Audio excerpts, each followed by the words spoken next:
Halo guys, nama aku Damara Kartikasari. Di sini aku akan membahas tentang disleksia.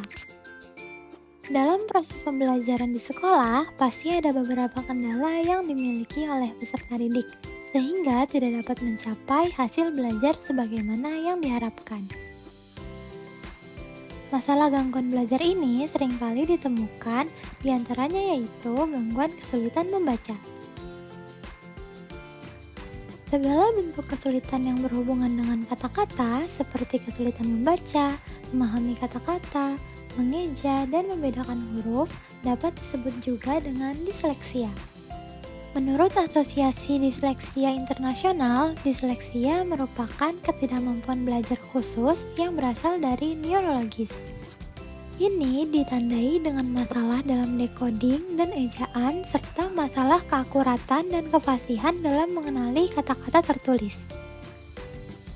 Disleksia bukanlah sebuah penyakit, tetapi merupakan sebuah gangguan pada daya ingat seperti pemrosesan dalam fungsi otak yang mempengaruhi proses belajar.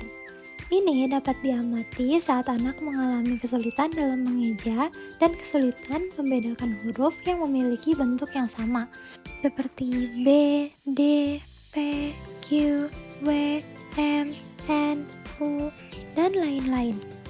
Apa saja sih penyebab disleksia ini? Yaitu adanya koneksi yang lemah pada bagian otak yang bernama Broca. Ini membuat kemampuan membaca dan berbicara anak menjadi buruk. Adapun faktor lain meliputi genetik, di mana setiap orang tua akan menurunkan struktur biologis yang relatif sama kepada anak-anaknya. Yang kedua, faktor psikologis. Penelitian menyebutkan anak disleksia mengalami gangguan emosional dikarenakan kurangnya disiplin, sering pindah sekolah, pola asuh orang tua, dan lain-lain. Yang ketiga, faktor pendidikan. Disleksia dapat disebabkan karena metode yang salah dalam mengajarkan anak membaca, seperti mengajarkan kata-kata sebagai satu kesatuan, bukan mengajarkan kata sebagai bentuk bunyi dari suatu tulisan atau menggunakan metode whole word.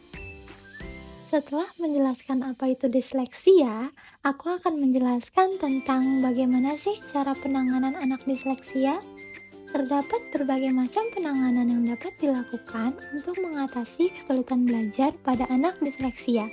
Salah satunya dengan menggunakan media sebagai alat bantu belajar yang digunakan untuk menggunakan metode multisensori. Metode multisensori dapat digunakan sebagai salah satu model pembelajaran yang dapat mengembangkan kemampuan membaca permulaan anak disleksia. Prosedur pembelajaran dengan metode multisensori dengan memfungsikan seluruh jenis sensorinya, yakni melibatkan fungsi perabaan, visual, auditori, dan pengucapan. Pada awalnya, anak akan diminta melihat huruf, meraba dengan menelusuri, dan mengucapkan. Metode multisensori ini dapat melibatkan anak secara aktif dan interaktif, namun masih membutuhkan pemberian motivasi dari luar oleh guru dan orang tua. Jadi, peranan media sangat penting dalam penanganan anak disleksia. Media ini juga dapat bermanfaat untuk membantu menyampaikan informasi dan pelajaran kepada anak secara efektif. Oleh karena itu, sangat diperlukan adanya peranan yang lebih besar dari guru, orang tua, dan sekolah untuk membantu dan mendukung anak agar dapat belajar dengan optimal. Sekian penjelasan tentang disleksia. Terima kasih sudah menyimak.